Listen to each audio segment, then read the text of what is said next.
for sure. Yung shoes, ay yung ano mo, nails mo. Me, having my pair of socks. Hi everyone, it's my honor to be a guest sa vlog niya. Hello! Got invited! Siyempre, sino bang iba-vlog ko? Siyempre yung BFF ko na. Yes! Is this the famous content creator of the House of Gold, Blair Basco? Ikaw, naniniwala ko ikaw yun. Hi guys! Welcome first again to my vlog! Ngayon na lang ulit ako mag-vlog ngayon ko kasi alam mo naman, hindi talaga ako chikadora pero gagawin ko ang best ko para magawa. Namiss ko yung vlog mo! Uy, hindi nga ako nag-vlog. Ay, hindi ka nag-vlog! Namiss ko Hindi ako nag-vlog guys kasi nga ang vlog ko lang is my stream. Alam niyo naman, as a gamer si Ate Mozay, hindi talaga as a vlogger pero... Ay! All around ka naman, gamer slash vlogger. Yes. Lahat ng pwede pagkakitaan, gagawin natin yan. Pero this time, we're gonna do get ready with Julian. Diba? Pero may plot twist siya, hindi lang siya basta Ay, ano yung plot twist? Feel ko mahihirapan ka. Ano? Panihirap. Hello! Ang plastic. Pero hindi guys, simple na ng plot twist namin to sa vlog na to. Ang plot twist lang namin is, iisa-isay namin yung content creator ng FNC Season 4. Kasi alam naman natin, yung mga kapwa ngayon ng content creator na kasama namin is not just a cycle 1, but also cycle 2 na rin is nakakasama namin sa FNC. So, let's see kung ano yung masasabi namin sa per content creator na kasama namin ngayon sa FNC Season 4. So, without further ado, let's do the vlog! Ang first natin gagawin, ang first kong ginagawa before ako mag-skincare is nagpe-prep ako. Kasi bakit? Mahalaga ang... Mahalaga ang prep! Char! Hindi, nga, it's, mahalaga ang skincare, guys, to prep your skin para naman moist and healthy yan before you put on makeup bago magsalang ka sa gera. So, alam naman natin na pag nagme-makeup tayo is ang need natin is mag-prep kasi di ba kailangan ng protection ng Tama! Alam mo yun? Dapat kahit di mo na maprotektahan yung sarili mo, basta yung mukha mo protektado. Actually, kahit hindi sensitive yung skin mo, yung skin barrier itself needs to be hydrated, moisturized, nurtured. Kasi mas kailangan mo maging healthy yan. Kasi when you put on makeup, guys, those are actually, you're putting on chemicals, okay? So, might as well take care of your skin before and after makeup. Yes, totoo yan. Kaya naman nag-alcohol na ako. Ay, yes! Ako Ay, rin! Hi guys! So, nag-vlog kami pala ng almost 40 minutes na full storage yung phone ko. So, yun yung mga say natin sa content. Ang dami naming sinabi, Gagi! Pero ito nga, i-make short na lang natin. May mga kasama kami sa... Sayang! Hindi niya nakita yung mga pinag-murmur namin. Oo, yung mga products na inano namin, pero ano... Diba? Gone wrong tong vlog na to. Pero yun, Yes. tuloy pa rin natin siya. Ayan sa content creator na to. Okay, sa content creator na to, hindi ko in-expect yung pagiging closeness namin.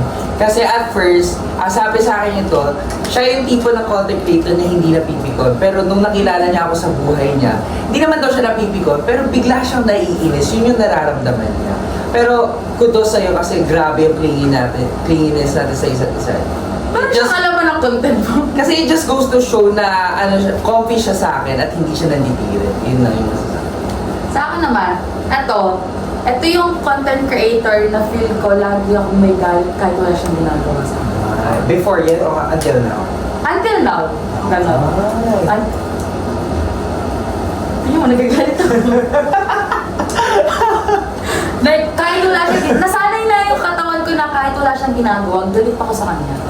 Oo. Pero yun nga, ang maganda sa kanya, pagkausap mo siya when it comes to work, tapos money. Grabe mahaba ang tenga at madiskarte sa buhay. Yan. Tsaka ano siya? Mama's boy! Alam na lang niya yung mommy niya. Mukha siyang pero softy siya. Oo. Diba? Okay na yun, kaysa sa mukha kang good boy, pero At kahit mukhang inaalagaan pa rin ang sarili niyang mata. yes, dahil meron siyang Bio-essence. Yes, napasok pa natin. Right. Pero ayun nga, next naman natin is, eto si personal. Ito ang laki yung in-improve nito kasi last year nga is siya yung laging kota sa mga ticket laging pinagagalit. Oo, yung parang every morning, no? Pero this time dahil natuto na siya yung parang nagsisabing kuya at role model na kapag yung mga ibang sisi nagkakamali, siya rin nagsasabi na, ay, ito yung mga mali guys, huwag niyo gagawin yan. Nagpapakaano na siya, kuya. Totoo. Ako gusto ko sa kanya yung natuto talaga siya na parang nalaman niya sa sarili niya na yung ginagawa sa kanyang pagsisermon, pagpapagalit is not just pagpapagalit. It's for him na para magkaroon siya ng successful path sa music industry na. Ay, Genesis. Ayun. Diba? Eto si ate mo, girl.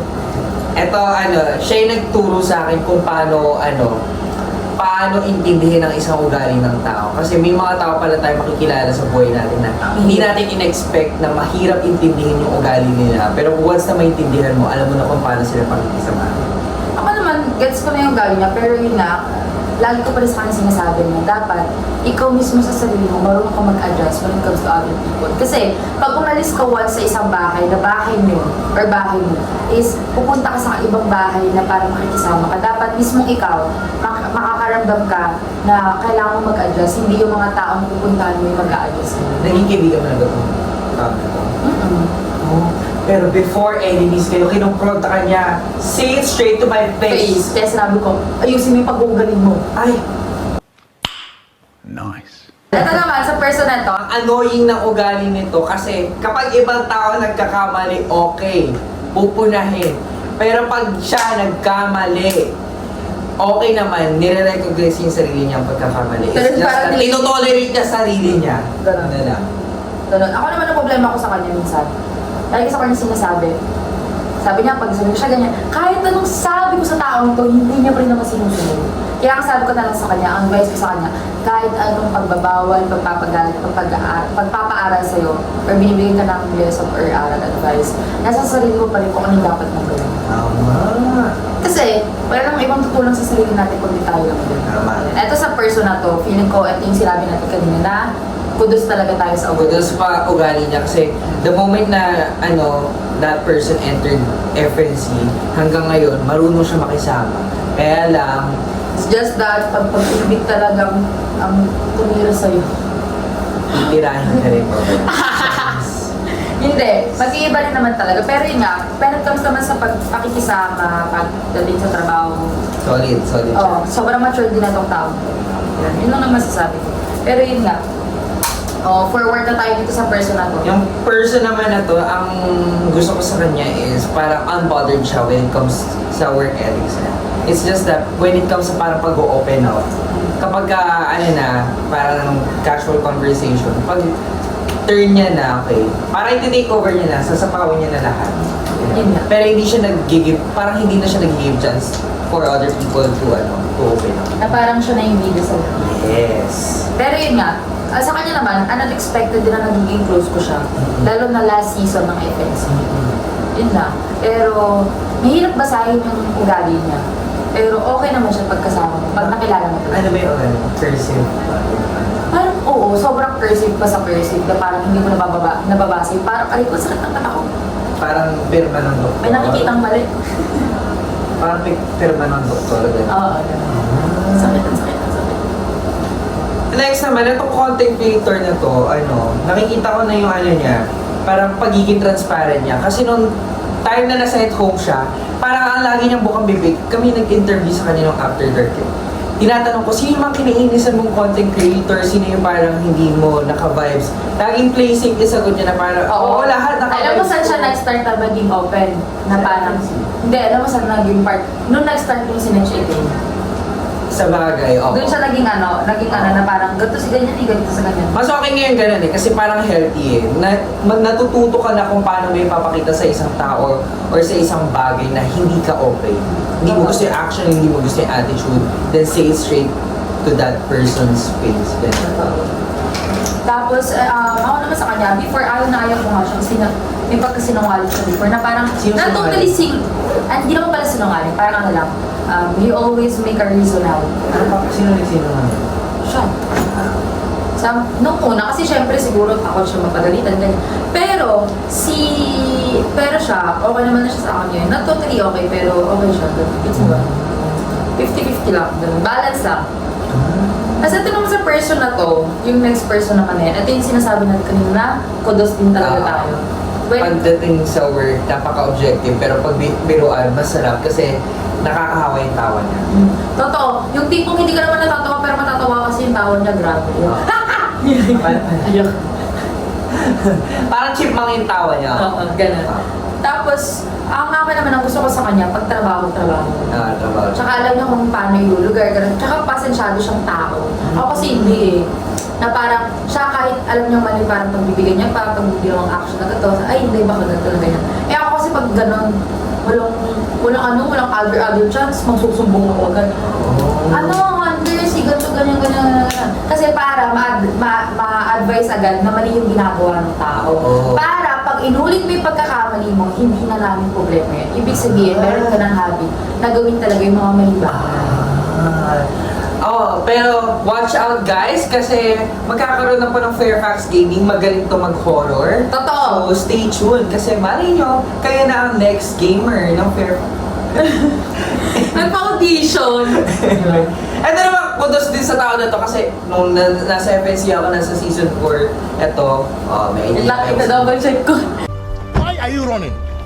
Why are you running? Napaka-unexpected na magiging ka-close kong tao na to kasi dati pinapanood ko lang yung mga TikToks na hindi ko in-expect na okay, makaka-close ko ba to kasi parang ang strong ang personality. Not knowing na, same na same pala kami ng personality nito. Ako gusto ko sa kanya na parang hindi ko na-feel na new CC siya nung before. Kasi sobrang galing niya makisama. Na to the point na parang akala mo kasama na namin siya sa mga past season. True? Ito, ganun siya kagaling makisama sa tao.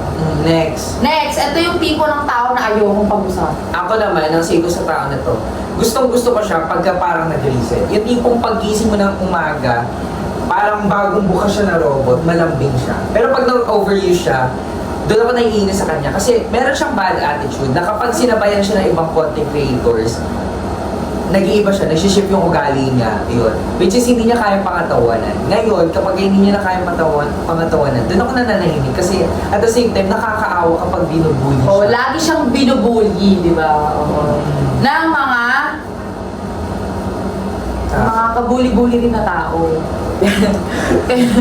pero yun nga guys, ang ako naman sa kanya, ang say ko naman sa kanya. Sinungaling siya. Oo. Ay, Nga. hindi siya nagsasabi ng totoo. Oo. Hanggat sa magkaroon ng one-on-one na siya na yung mismo kausap mo lang tapos kung purus na yan. Ay, naalala mo yung ginawa niya sa'yo? Oo! Sige, pinaalala mo naman. Ayoko na naman tuloy sa Anong ginawa niya sa'yo? Ang ginawa niya sa akin. Sabayin mo kasi. Oo. Di ba nilabasan?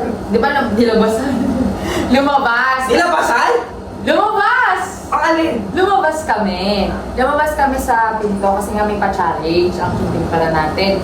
Tapos, ako naman, hindi naman ako pumunta doon nang dahil sa sali ako. Parang pumunta lang ako doon kasi tinignan ko lang talaga yung kumpuros ng pwesto ng mga kumpuruso. Tapos, okay naman ako sa pagka-touch sa ganito, yung ganun. Ang problema is that Jats, dinikit Ang alin? ang kumpuros. Kaya na-bad trip ako that day. Pero yun nga, wala naman pa rin tayong after that night, wala talaga ako pinansin, miski sila SJ kinabukasan.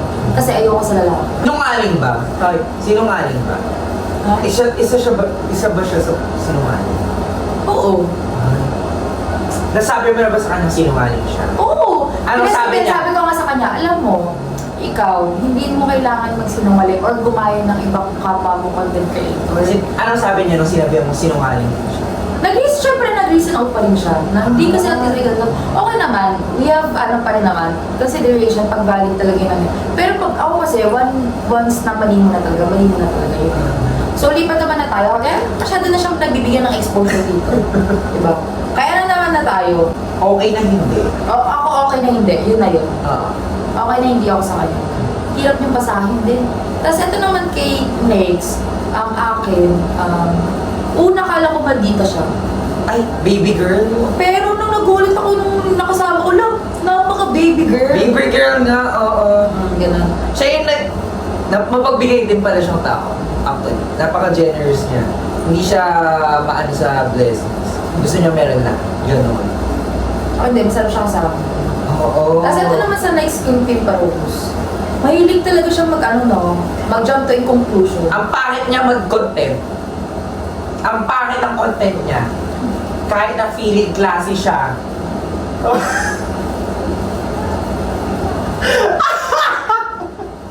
Ako naman, Ano, ang say ko naman sa taong to, lagi siyang mamurmur.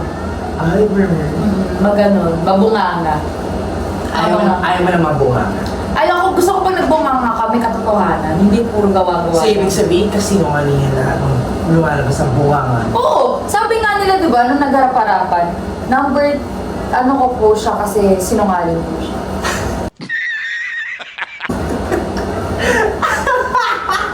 Ay, okay. Ako muna. Oh, sige. Of all the content creators na nakilala ko sa management, Oh. ano? Hindi pala pwede, hindi ko sasabihin. Oh. Hindi, sabihin mo. Ang annoying ng content creator na to, napaka-self-entitled mo. Totoo! Napaka-self-entitled mo, tapos, feeling mo ikaw yung superior. Pinagsabihan ka na ng isa sa staff ni Miss Casey pala rather. Tapos magsisimangot ka na pa. Hindi. Ako, yung ramdam ko yung ugali niya na parang gusto niya lagi siya tao. Oo. Ganon na to the point na parang, dude, he's not giving kasi. Na parang, okay lang naman yun na feel mo nagmamataas ka. Kasi, baka yun yung pang set mo sa sarili mo talaga para mag-aim ka para mag-aim. Pero kasi dapat ninulugan. Oo. Hindi yung laging feeling ganito ka. Sino ba yan? Sino to? Secret! Basta yun. Pero itong next content creator na Ay! Hindi, ito muna.